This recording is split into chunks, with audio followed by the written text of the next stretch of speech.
Hi, quick video time. I am a very big Legend of Zelda fan and have been for a few years now. And there is legitimately no other IP that I would love to see more than a Zelda set wave.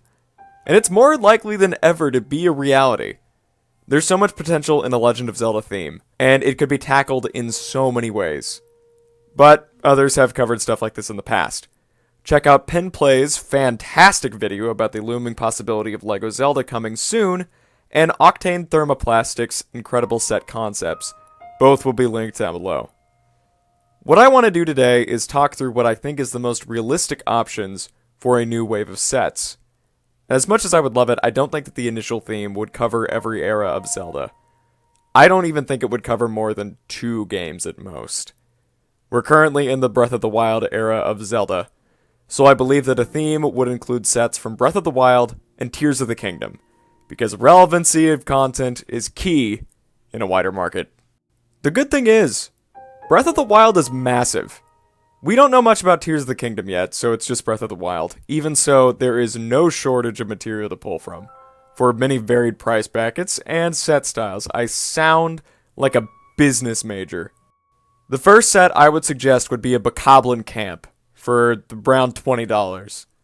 Bokoblins are the most prominent enemy in Breath of the Wild, so it makes sense to have them in a sort of battle pack setup. In fact, I built my own Bokoblin Camp set a while ago, with the Watchtower, a Spit Roast, and the chest. Do I think they would include Naked Link? Probably not.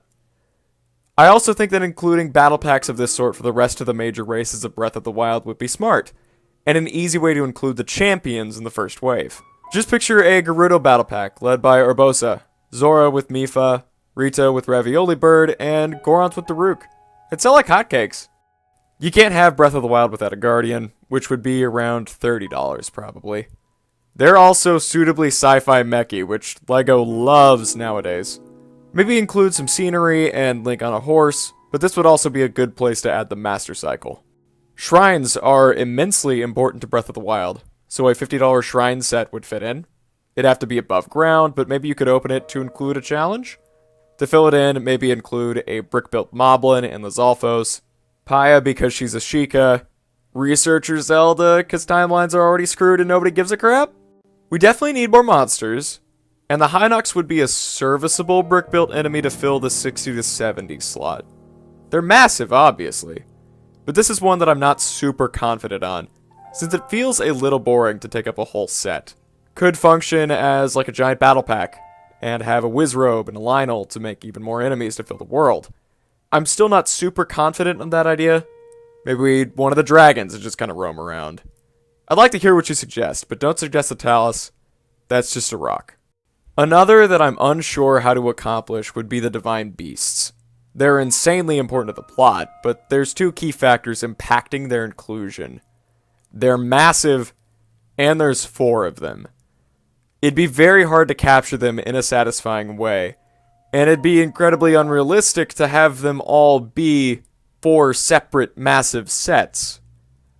I had the idea to maybe make it 1 Divine Beast, including enough parts to build the others, so like a Creator 4-in-1.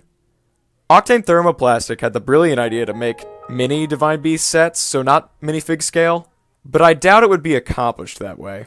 Again, suggestions are appreciated, because the Divine Beasts, they kind of have to be there for the story. Finally, obviously, Hyrule Castle would be the flagship set. Whether it would be a giant $200 plus behemoth or a more manageable $120 set, it just has to be the top. It's the centerpiece of the landscape. You could have treasure rooms, the moat, Malice covering everything, and in a perfect world, a brick-built Calamity Ganon to Swarm Link. Also included could be some more monsters. Princess Zelda, my beloved, and King Rome. Very well-rounded, and a fitting end. All told, this would be a great Breath of the Wild wave. I wouldn't say it's perfect, especially since I essentially sat down and thought this all up in about 30 minutes. But it's a good start. Lego Zelda is something I'm incredibly passionate about. I'd love to hear your thoughts on this wave, and what would you do for a wave like this? I have a lot of ideas for more Zelda content, including Nth vs. Zelda, but more to the point, let me know if you'd like to see me tackle waves like this for the other games, like Ocarina, Skyward Sword, or Wind Waker. And I guess with that, until next time, later.